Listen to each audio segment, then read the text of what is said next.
अभी आएगी, अब आवाज आएगी सही। ठीक है, क्लियर होगी, दो आवाज आ रही होगी पहले। हाँ सर, अब क्लियर है। क्लियर है सर।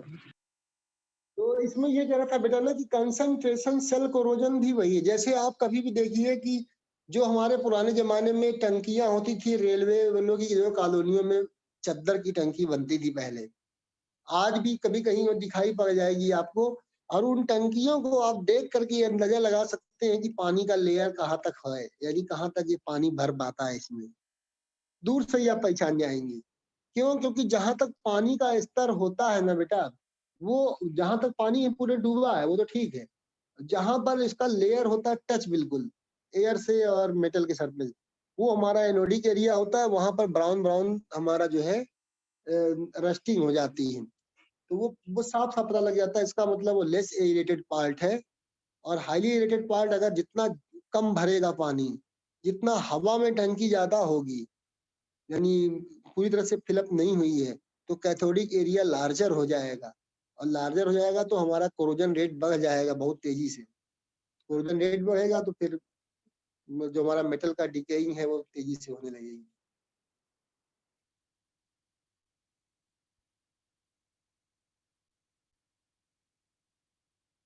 अब देखिए, जो जो आपको बताया जा रहा था यही मैं बता रहा था कि इसके एग्जांपल है कि the metal part emerge in water और in conditioning liquid is called water line corrosion. जैसे मान लीजिए आज भी बहुत जगहों पे अगर आप जाएंगे तो कहीं कहीं मंदिरों में तालाब होता है, उसके बीच में खंभे होते हैं। अगर मान लीजिए वो ताजे बनाए गए आज के जमाने के खंभे हैं तो लोग तैरते हुए पहुंच जाते हैं और खंभे पे चढ़ते हैं। मान लीजिए अगर पानी का लेयर हमेशा एक जैसा बना हुआ है ना, अब फिर कुछ दिन बरसात में भर गया तो बरसात के पहले जो होगा पानी, तो वो जितना लेयर बना होगा वहां पर कोरोजन हो जाता है और उस कारण वो पिलर हमारा कमजोर हो जाता है। जो लोग तैर के चढ़ने जाएंगे वो गिर सकते हैं, टूट भी सकता है। तो लेकिन वो पहले के जो हमारे बनते थे जो पिलर्स, जो पुराने टेम्पल्स होते थे, उनमें वो एलॉय बनते थे बेटा, जैसे निकल, क्रोमियम, मैग्नीज हो गया, कार्बन हो गया, इन सबको मिक्स करके बनाते थे। तो वो एलॉय बहुत ही पावरफुल होता था आयरन के साथ, तो इसलिए उनमें जल्दी कोरोजन नहीं होता था। कई लेयर होने के कारण प्रोटेक्टिव लेयर भी बनती थी और नॉन प्रोटेक्टिव लेयर ऊपर बनती थी, जो कि दिक्कत ही नहीं होती थी उसमें। तो इसमें होता क्या, जैसे देखिए कि एग्जाम्पल दिया जा रहा है यहाँ पर। ये एक हमारा जिंक की रॉड है और एक पानी में डुबो दी गई है, ठीक है। तो होगा क्या इसमें कि जो मोर ऑक्सीजनेटेड पार्ट है वो ऊपर का है हिस्सा, ये हमारा कैथोड का काम करेगा। और जिंक तो चूंकि एज ए एनोड काम कर रहा है और एनोडिक एरिया हमारा यहाँ पर है जो बहुत ही छोटा छोटा पार्ट है यहाँ। तो एनोडिक एरिया हमारा जो है लेस ऑक्सीजनेटेड पार्ट होता है, वो नीचे उन्होंने दिखाया है लेकिन होता वो यहीं पर है, लेयर के पास ही। तो जिंक जो है आपका तेजी से जो है जिंक आयन में कन्वर्ट होगा, वो सोल्यूशन में आ जाएगा, इलेक्ट्रॉन आ जाएंगे छड़ पे। अब ये इलेक्ट्रॉन पूरा ऊपर से नीचे तक राउंड लेगा, नीचे भी ऊपर भी। अगर इम्प्योरिटीज पानी में भी है कई और इम्प्योरिटीज, तो वहां से भी रिएक्शन कर सकता है और हवा में तो उसके लिए चांस ही चांस है। क्योंकि ये इलेक्ट्रॉन्स जो होते हैं बेटा वास्तव में कहलाते हैं, these electrons are known as mobile electrons. Suppose जैसे मान लीजिए जिंक का अगर हम इलेक्ट्रॉनिक कॉन्फ़िगरेशन लें तो 30 होता है, 2 तो 2 तो चला गया, तो जो लास्ट ऑर्बिटल था वो खाली 4s। तो these mobile electrons travel through the backend cell of the zinc ion, उन्हीं बैकेंड सेल से मूव करते हैं और पूरा ये फ्री होते हैं, कहीं भी मूव कर सकते हैं पूरे सरफेस एरिया में। तो नीचे ऊपर जो कुछ भी इससे मिल जाएगा उनसे रिएक्शन कर लेंगे। ऊपर तो ऑक्सीजन है ही, नीचे भी कुछ मिल गया तो उससे भी जुड़ जाएंगे। कोरोजन रेज फास्ट हो सकता है नीचे, लेकिन कम होता है क्योंकि नीचे हमारा एरेटेड पार्ट नहीं है। जब तक एयर नहीं होता तब तक हमारा ये रिएक्शन ज्यादा नहीं होता है, क्योंकि सॉल्वेंट में ऑलरेडी जो पानी में एयर घुला होता है वो इससे डायरेक्ट रिएक्शन नहीं करता है। उसका कारण हम आपको बताएंगे ऐसा क्यों। उसके लिए टेम्परेचर रिस्पॉन्सिबल होना चाहिए, टेम्परेचर अगर होगा तभी हो पाएगा। तो इस तरह से बेटा समुद्र का जैसे पानी है NaCl सोल्यूशन है तो उसमें बहुत अच्छा है। जिंक जो है जिंक क्लोराइड में बन गया, सोडियम वगैरह के हमारा जो है रिस्पॉन्सिबल नहीं होते हैं कोरोजन के लिए। तो ये इस तरह से जिंक रॉड का कोरोजन है, ऊपर वाला पार्ट कैथोड, नीचे वाला part anode. Less aerated part anode, highly aerated part cathode, और ये डिफरेंट कंसंट्रेशन सेल बोल सकते हैं। सेम वही प्रोसेस है, एनोड पर ऑक्सीडेशन, कैथोड पर रिडक्शन, और देन ओवरऑल रिएक्शन में मेटालिक हाइड्रोक्साइड की लेयर बनना। पिटिक कोरोजन, पिटिंग कोरोजन जो होता है ये हमारा लोकलाइज्ड अटैक में होता है। यहाँ पर जैसे मान लीजिए होल है, कहीं क्रैक्स आ गए या चटक गया है कहीं, तो वहां पर मान लीजिए पानी में भर जाए या मॉइस्चर आ जाए तो कोरोजन रेट और बढ़ जाता है। मेन कॉन्सेप्ट यही होता है, डिफरेंशियल कंसंट्रेशन यानी oxygen concentration, less aerated highly aerated, यही इसमें भी आप कर सकते हैं। बाकी आप रीडिंग करेंगे कोई दिक्कत नहीं। इस तरह से देखिए ये है यहाँ पर पिट और होल है यहाँ, तो यहाँ पे पानी की ड्रॉपलेट ये आ जाए या पानी कुछ भी आया तो ये सोल्यूशन में आ गया आयरन, और इलेक्ट्रॉन पूरे सरफेस एरिया में मूव कर रहा है। मूव करेगा तो इतना लार्जर एरिया मिल रहा है कि आसानी से किसी न किसी से जुड़ जाएगा, नहीं ऑक्सीजन तो अनदर गैसेस से जुड़ जाएगा, और फिर कोरोजन बना के इसी के चारों ओर इकट्ठा हो जाएगा। क्योंकि जो इलेक्ट्रॉन से निकलने के बाद जो ऑक्साइड होता है वो अट्रैक्ट होता है फेरस आयन, और फेरस आयन अपने लिमिट से बाहर नहीं आता है, वो ड्रॉप ऑफ ब्राइन सोल्यूशन या सॉल्वेंट में ही रहता है, तो वो नियर अबाउट सरफेस के पास ही कोरोजन होता है। इसीलिए छोटी क्लास में हम लोगों ने पढ़ा है कि एक जार में लोहे की किलियां डुबो दी गई पानी में और बंद कर दिया गया, एयर नहीं है, और एक में पानी में डुबो दी गई खुला है, और एक में बिल्कुल भिगो के रख दिया गया ओपन में। सबसे ज्यादा कोरोजन किसमें हुआ? तीसरे वाले में जो ओपन में था, दूसरे में कम, पहले में बहुत कम। ये सिस्टम था, ये आज भी ये लागू होता है, एरेटेड पार्ट जहाँ होगा वहां भी कोरोजन होगा। ये सेम रिएक्शन बेटा वही ferrous ion hydroxide ion ferrous hydroxide. इसी तरह क्रेविस कोरोजन है, क्रेविस कोरोजन भी सेम फिनोमेना है बेटा, वही नट बोल्ट के हिसाब से आप कह सकते हैं। यानी एक क्रैक फॉर्मिंग में narrow opening between metallic and non-metallic material is in contact with the liquid that the crevice becomes anodic region and undergoes corrosion.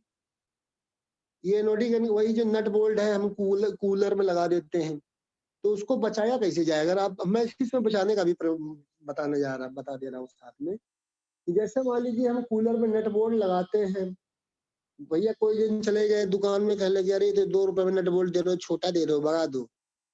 पता लगा नट तो है, बोल्ट तो सही है, नट ले आए बड़ा 2 इंच का बोल्ट, ठीक है लगा दिया। अब भैया कूलर चल रहा है, हवा में खूब कैथोड एरिया बड़ा है, तो क्या होगा? कोरोजन इतना फास्ट हो जाएगा तो 1 महीने में बोल्ट फिर खुले नहीं खुलेगा, क्योंकि कोरोजन बढ़ जाएगा। तो उसको बचाने के लिए क्या करते हैं ना कि एल्यूमिनियम की वो आती है जिसे हम बोलते हैं वाल, गोल गोल ऐसा आता है, पतले पतले चद्दर ऐसे, तो उसको हम दोनों तरफ लगा देते हैं और फिर इसके बाद बोल्ट कसते हैं। तो जो कोरोजन होता है ना बेटा, वो एल्यूमिनियम का पहले होगा कि हाईली रिएक्टिव होगा, इलेक्ट्रोड केमिकल सीरीज में ऊपर आता है, ऑक्साइड बनाएगा, पैसिविटी शो करेगा प्रोटेक्टिव लेयर बना के, तो कोरोजन जो है बहुत हद तक रुक जाता है, इसलिए ऐसा होता है। क्योंकि कूलर हमारा जो चलता है उसमें डस्ट पार्टिकल भी पानी में चिपक जाते हैं, धूल वगैरह भी, तो dust particle increases the rate of corrosions, ये कोरोजन रेट बढ़ा देते हैं। इसीलिए तो खिड़कियों जो डिजाइन होते हैं कई दिनों से साफ न किया जाए, धूल मिट्टी जो जाए कार्नर्स पे बेंड्स पे, तो बरसात के दिनों में या पानी लग जाए तो वहां कोरोजन बहुत फास्ट होता है। तो dust particles, presence of dust particles increases the corrosion rates. Same यही प्रोसेस पाइपलाइन में भी होता है, सिंगल है बेटा, थोड़ा हम आगे बढ़ाएंगे इसको, बिल्कुल सेम कंडीशन सब में है यही। अब फैक्टर्स इम्प्लीमेंट, जो कोरोजन के कुछ प्रभाव है किसके कारण कोरोजन रेट बढ़ता है, फिजिकल स्टेट, मेटल की प्योरिटी भी बहुत कुछ बताती है कि कोरोजन कम होगा कि ज्यादा।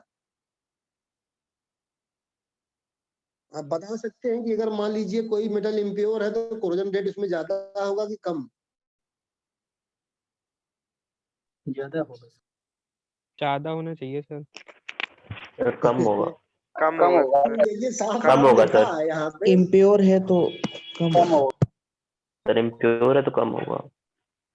ठीक ठीक शाबाश, क्योंकि केमिस्ट्री तुरंत हमारा केमिस्ट्री दिमाग जाता है कि अगर प्योर है तो तेजी से आयनों में कन्वर्ट होगा, इम्प्योर है तो पहले से ही वो इन्वॉल्व है अपने ही जगहों में, है ना बेटा? भाई जो आदमी मान लीजिए, बल्कि यही सेम फिनोमेना हमारे घर में भी लागू होती है। अगर हम घर में खूब लड़ झगड़ रहे तो बाहर फिर उतना लड़ते झगड़ते नहीं, बाहर बहुत शांत रहेंगे। क्योंकि हम एनर्जी खो के आए हैं है कि नहीं। तो इम्प्योर है, अगर प्योर है तो बाहर फिर हम अच्छे भी हो सकते हैं, खराब भी। तो दोनों चीजें होती हैं। तो इसी तरह प्योर मेटल जो होते हैं उनमें कोरोजन रेट ज्यादा होता है, जबकि इम्प्योर मेटल में कोरोजन रेट कम होता है। वोल्टेज भी है इसमें। वोल्टेज का हमारा इसलिए यहाँ पर लिया गया है कि मान लीजिए ओवर वोल्टेज है हाइड्रोजन का 0.7 वोल्ट, जब जिंक मेटल को हम प्लेस करते हैं 1 मोलर सल्फ्यूरिक एसिड में, तो रेट ऑफ कोरोजन हमारा जो होता है वो लो होता है। अगर हम इसी में कॉपर सल्फेट को डाइल्यूट सल्फ्यूरिक एसिड में जोड़ दें तो ओवर वोल्टेज हो जाता है, जो कि हमारा लगभग बन जाता है 0.33 वोल्ट, जो हमारा रेट ऑफ कोरोजन जो जिंक मेटल का होता है उसको इंक्रीज कर देता है। तो ओवर वोल्टेज का होना भी हमारा जो है रेट ऑफ कोरोजन को इंक्रीज कर देता है। ये रीजन आपसे अगर पूछे जाएंगे तो केवल इसमें जो आपको बीटेक में पूछा जाता है question, what is corrosion, electrochemical corrosion के बारे में ज्यादा पूछा जाता है, with mechanism, rusting of iron, evolution of hydrogen gas and absorption of oxygen. दूसरा क्वेश्चन पूछा जाता है prevention from corrosion and factors. बस ये 2 क्वेश्चन आप तैयार कर लीजिए, कोरोजन का पूरा चैप्टर खत्म हो जाएगा। सरफेस फिल्म, अगर मान लीजिए हमारी पीलिंग बेडवर्थ रूल के हिसाब से अगर ज्यादा मोटी है तो हमारी जो है नॉन पोरस है, अगर तो प्रोटेक्टिव, पतली है पोरस है तो नॉन प्रोटेक्टिव। इसी तरह relative area of anodic and cathodic parts में, एनोडिक एंड कैथोडिक पार्ट्स भी डिपेंड करता है, कैथोड एरिया बड़ा है तो कोरोजन रेट ज्यादा हो जाएगा। पोजीशन ऑफ गैल्वेनिक सीरीज में जो ज्यादा ऊपर होगा हाईली रिएक्टिव होगा, ज्यादा उसमें कोरोजन होगा। Passive character of metal, passivity होगा तो लेस कोरोजन होगा।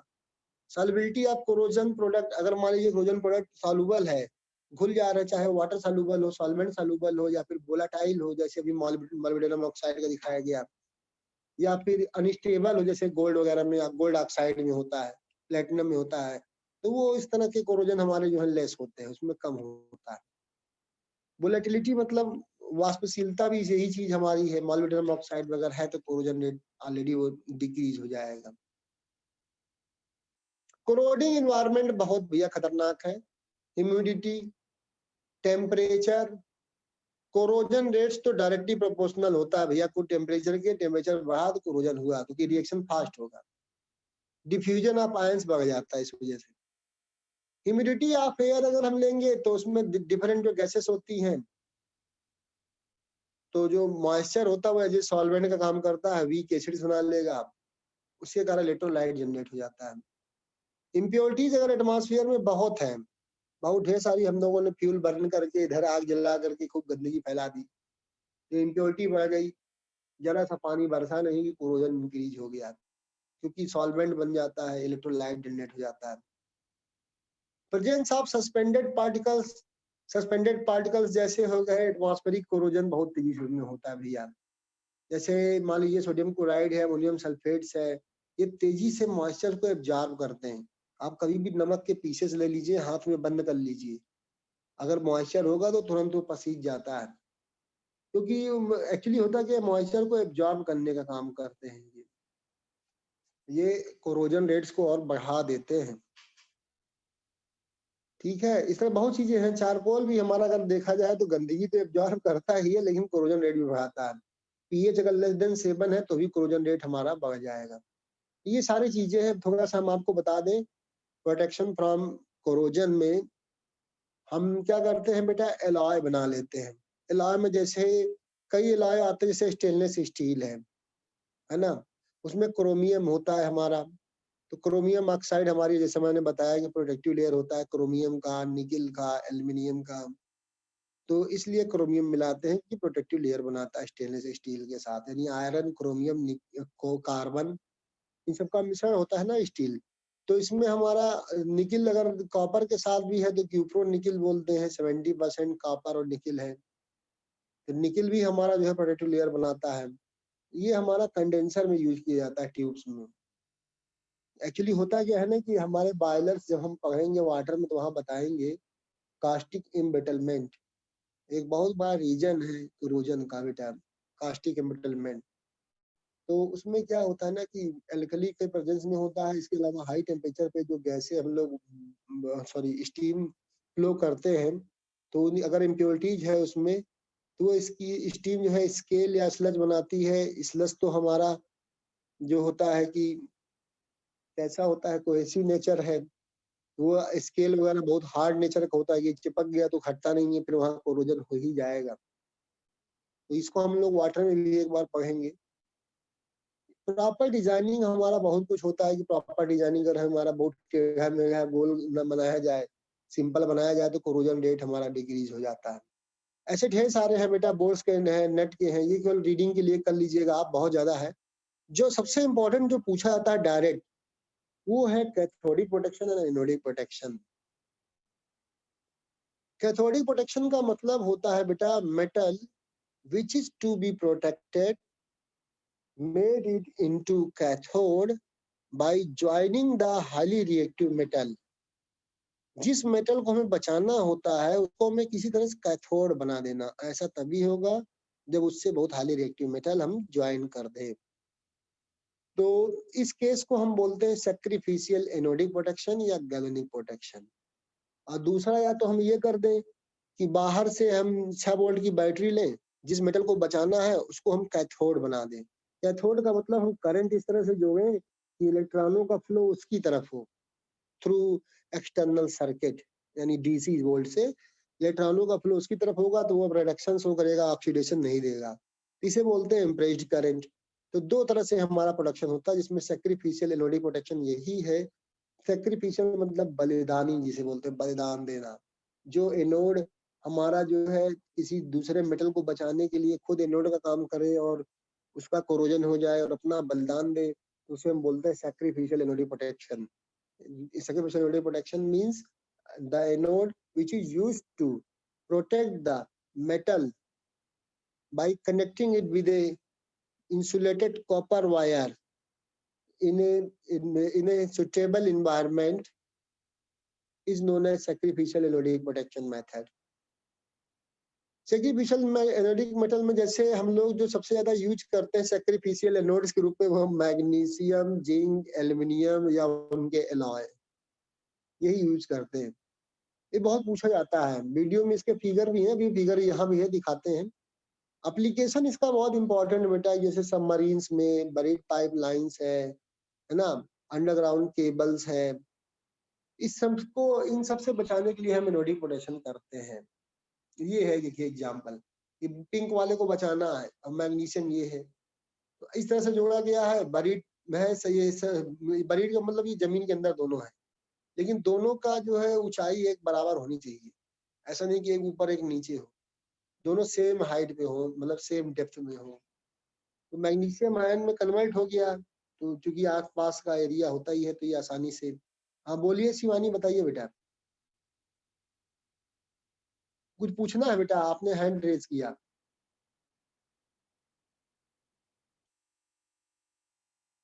अच्छा हैंड हटा लिया, ठीक, कोई बात नहीं।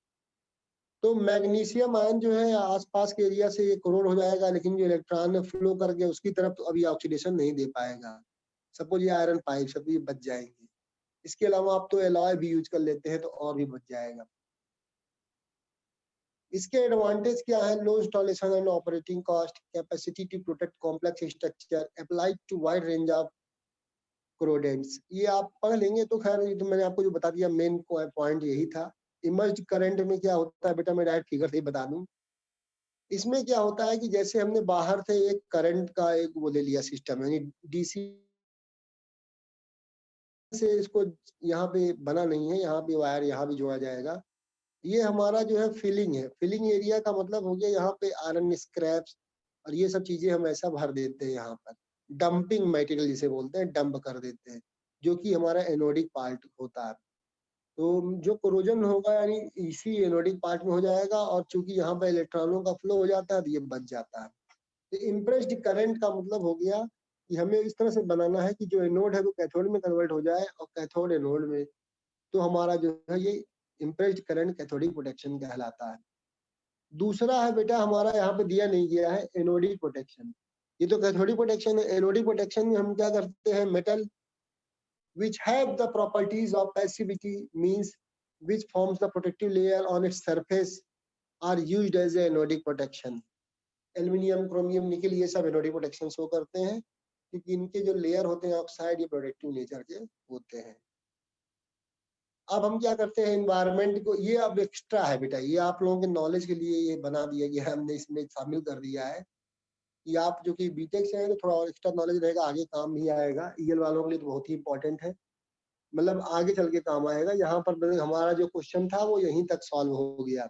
आगे का जो है वो आपको नॉलेज होना चाहिए कि डीएरेशन कर करके हम कोरोजन को कंट्रोल कर सकते हैं। बहुत जगहों पर ये होता है, अगर आप कभी भी ध्यान देंगे तो। इनहिबिटर्स क्या होते हैं बेटा कि एक तरह से हम बोलते हैं पैसिवेटर्स या एब्जॉर्प्शन इनहिबिटर्स कहलाते हैं। ये हमारे ऑर्गेनिक या इनऑर्गेनिक सब्सटेंसेस होते हैं which decreases the rate of corrosion. जैसे एनोडिक इनहिबिटर्स की बात करें, जैसे मान लीजिए हमारे एनोडिक इनहिबिटर्स हैं chromate, phosphate, tungstate, nitrate, molybdate, ये सब हमारे इनहिबिटर्स हैं जिनका यूज हमारा होता है कि जो ऑक्साइड फिल्म होती है मेटल सरफेस के ऊपर, उसको रिपेयर करने के लिए, या पिटिंग कोरोजन में, या पोरस ऑक्साइड फिल्म जहाँ है उसको भरने के लिए किया जाता है। उनमें अगर हम यूज कर लेंगे तो ये फिर हमारे फर्दर कोरोजन नहीं होते, कोरोजन को रोक देते हैं ये, क्योंकि ये खुद उनसे रिएक्शन कर लेते हैं। पहले ही से रिएक्शन कर लेगा मेटल के साथ, मेटल क्रोमेट मेटल फास्फेट बना लेगा, तो आगे का ऑक्साइड रिएक्शन ही नहीं होगा। कैथोडिक इनहिबिटर्स हमारे दो तरह के यूज होते हैं। अगर एसिडिक मीडियम है तो उसमें हम एमाइंस यूज करते हैं बेटा, यानी बेसिक चीजें, मरकप्टेंस या थायोयूरिया। क्योंकि एसिडिक मीडियम में हाइड्रोजन गैस प्रोड्यूस होती है, ये कैथोड पे प्रोड्यूस हो जाती है। ऐसा इसलिए होता है क्योंकि मतलब इसका एसिडिक सॉल्यूशन में कैथोडिक इनहिबिटर्स का प्रयोग करने का मतलब ही होता है to remove hydrogen ion in the form of hydrogen gas. This process is known as diffusion of hydrogen gas. अब न्यूट्रल सॉल्यूशन लेंगे तो न्यूट्रल सॉल्यूशन के लिए सबसे बढ़िया एग्जांपल है सोडियम सल्फेट, सोडियम सल्फाइड या साल्ट ऑफ मैग्नीशियम, जिंक या निकल। इनका प्रयोग हम लोग करते हैं। तो इसमें क्या करते हैं कि न्यूट्रल सॉल्यूशन में हमारा मॉइस्चर होता है, हाइड्रोक्साइड्स होते हैं, यानी H2O है, वो हाइड्रोक्साइड में कन्वर्ट हो जाते हैं, तो ये खुद ही उनसे रिएक्शन कर लेते हैं। Zinc hydroxide, magnesium hydroxide precipitate form कर लेंगे और वो बच जाएगा। सवाल ये भी उठता है कि इनके प्रेसिपिटेट ही खुद स्केल का काम करते हैं, ये बात सही है, लेकिन काफी हद तक प्रोटेक्टिव नेचर के होते हैं, इसलिए इनका यूज कर सकते हैं। अगर स्केल बदल लेंगे तो हम इसे बाद में किसी तरह से अलग कर सकते हैं, थोड़ा सा गैप देते हैं, इस तरह से कंस्ट्रक्शन करते हैं। वेपर फेज इनहिबिटर्स में हमारा डाइसाइक्लोहेक्सेल अमोनियम नाइट्रेट, डाइसाइक्लोहेक्सेल अमोनियम क्रोमेट, ये तो हमारा ज्यादातर यूज करते हैं, या फेनिल थायोयूरिया का प्रयोग करते हैं। इनका हमारा यूज जो होता है क्लोज्ड स्पेसेस में किया जाता है, स्टोरेज कंटेनर में, पैकेजिंग मटेरियल में, इन जगहों पर इसका प्रयोग किया जाता है, क्योंकि ये प्रोटेक्टिव लेयर फॉर्म करते हैं बेटा, है ना। आसानी से वेपराइज्ड होते हैं और प्रोटेक्टिव लेयर फॉर्म कर लेते हैं मेटेलिक सरफेस पर। इसे हम बोलते हैं vapour phase inhibitors. NOD potassium जो मैंने बताया था वो यहाँ पर दिया गया है, तो मैं दोबारा नहीं बता रहा हूँ। इसी तरह और भी है, प्रोटेक्टिव कोटिंग्स वगैरह है, तो ये आप लोग देख लेंगे। इनऑर्गेनिक कोटिंग्स, ये आपके पास एक्स्ट्रा नॉलेज के लिए कोटिंग कर सकते हैं। कोटिंग्स का मतलब हो गया कि एक पर दूसरे धातु का लेप चढ़ाना या कोटिंग करना, स्तर चढ़ा देना, एक लेयर फॉर्म करना। दैट इज ये वो हमारे दो तरह से होता है, इनऑर्गेनिक और ऑर्गेनिक। मेटेलिक कोटिंग के कई तरीके हैं, hard dipping, galvanizing, tanning, metallic cladding, electroplating. हम लोग जो कि शुरू से पढ़ते आ रहे हैं, इलेक्ट्रोप्लेंटिंग ये सब ज्यादा पढ़ा है आपने। टिनिंग भी पढ़ा है, टिन का लेयर चढ़ा देना, है ना, ये सारे एग्जांपल हैं। इसी तरह से ऑर्गेनिक कोटिंग जो हमारा होता है वो पेंट, वार्निशेस, इन सब के जरिए करते हैं। वो एग्जांपल यहाँ दिए गए हैं। पेंट्स में पेंट की क्या क्वालिटी होती है, क्योंकि मैं एक ही दिन में खत्म कर दे रहा हूँ तो आप लोगों को लग रहा होगा बहुत जल्दी, क्योंकि हमारा एक दिन में तो सोच रहे हैं इसको खत्म करके फिर हम अगले पे जो है वाटर ही शुरू करेंगे, तो पूरा खत्म करेंगे। फेज रूल है, फ्यूल है। तो पेंट जो होता है वो विस्कस नेचर का होता है बेटा, इसमें मैकेनिकल डिस्पर्सन मिक्सचर होता है, और ये आसानी से मतलब इस डाई या ड्राइंग वाले के साथ मिलकर बना होता है, इस वजह से इसका यूज किया जाता है। ये पेंट की प्रॉपर्टीज है।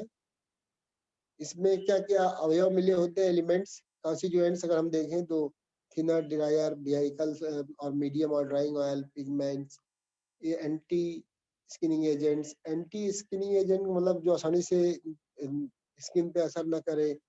ये बेसिकली हमारे जो फॉर्मेल्डिहाइड, बेंजल्डिहाइड ये सब होते हैं, इनका प्रयोग हमारा नहीं होना चाहिए इसमें, फिनॉल वगैरह का, क्योंकि खतरनाक होते हैं, इसलिए पेंट में उनका इस्तेमाल नहीं किया जाता है।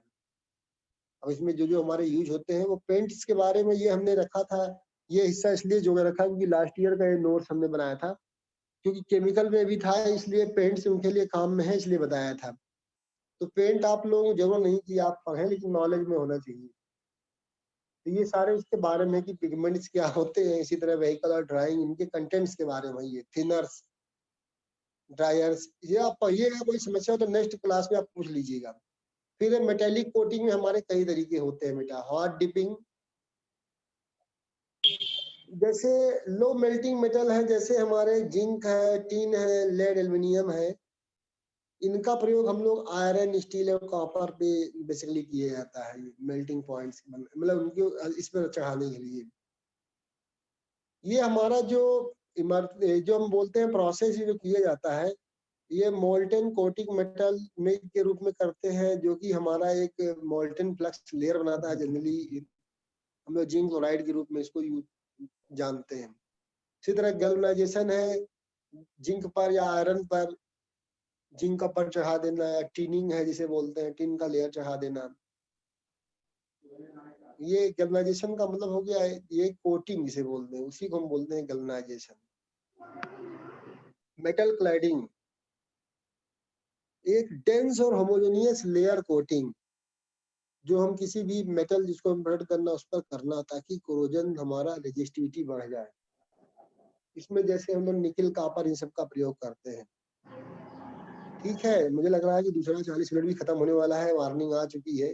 सर अब रहने दीजिए सर, एक दिन इतना इकट्ठा पढ़ाएंगे तो फिर कंफ्यूज आएंगे सर। पेज नहीं, और इतना ये तो एक्स्ट्रा है बेटा, ये एक्स्ट्रा है, आप लोग पढ़ लीजिएगा। हमारा काम केवल बस एनओडी प्रोटेक्शन तक ही था। ठीक सर, ठीक। उसके आगे तो हमने एक्स्ट्रा दिया कि जो लोग अगर कुछ और पढ़ना चाहें तो कर सकते हैं। हम लोग खुद कर लेंगे सर। ठीक है, कर लेंगे। हाँ, कुछ और पूछना चाहे तो पूछ सकते हैं, और कोई प्रश्न वगैरह हो तो पूछ सकते हैं। नहीं सर, तो बस आप लोगों offline- को जो वीडियो दिया गया है उसमें आप लोग देखा करिए, ठीक है, थोड़ा बहुत भी अगर मौका लग जाए। ठीक सर, ठीक। Okay sir. हाँ, okay, thank you sir. Thank you sir. Like वगैरह करते रहिए तो पता तो चलेगा कि आप लोग जो है देख रहे हैं। सर। ठीक है, सभी Thank you, लोग sir. एक मिनट अभी हटिए। सर वो आप attendance पूछ भी हो लीजिए जाएगा, ऑफिशियल ठीक है। Notice sir. ऑफलाइन क्लास का डेट बताइएगा सर, अगली क्लास में। हाँ हाँ, बिल्कुल बिल्कुल। तो सर किसी गूगल को कोई क्वेश्चन तो नहीं पूछना है इसमें? आप बिना संकोच के पूछ सकते हैं, हालांकि केमिस्ट्री इजी है, लेकिन फिर भी अभी आगे के चैप्टर है, अच्छे हैं। सर ये पीडीएफ भेज दीजिए ग्रुप हाँ में। बेटा, ये कह रहे थे कि आप लोग जो थर्मोडायनेमिक्स वाला जो वीडियो था मैं दोबारा भेज रहा हूँ, तो वो आप लोग जो इलेक्ट्रोकेमिस्ट्री का रिलेशन है गिब्स फ्री एनर्जी के साथ, है ना, वो आप वीडियो एक बार देख लीजिएगा, और प्लस नोट्स भी गूगल क्लासरूम से पढ़ लीजिएगा। तो उसको हम सोच रहे हैं अगले क्लास में उसको डिस्कस कर ले। उसके ऊपर न्यूमेरिकल आता है, ये थोड़ा नया है, इंटर में आपके लिए था नहीं ये, है ना। गिब्स हेल्महोल्ट्ज़ इक्वेशन जिसे हम बोलते हैं, गिब्स हेल्महोल्ट्ज़ इक्वेशन विद यानी relation with galvanic electrode potential के साथ। तो ये पूछा जाता है बेटा, इसलिए हमने कहा कि आप सब लोग उसको भी एक बार रीडिंग कर लीजिएगा। मैं वीडियो लिंक भेज दे रहा हूँ, एक बार देख लीजिए और नोट्स पढ़ लीजिएगा, फिर अगले टाइम पे उसको डिस्कस कर लेंगे। सर क्लासरूम का कोड भेज ठीक है बेटा, दीजिएगा। और कुछ पूछना है?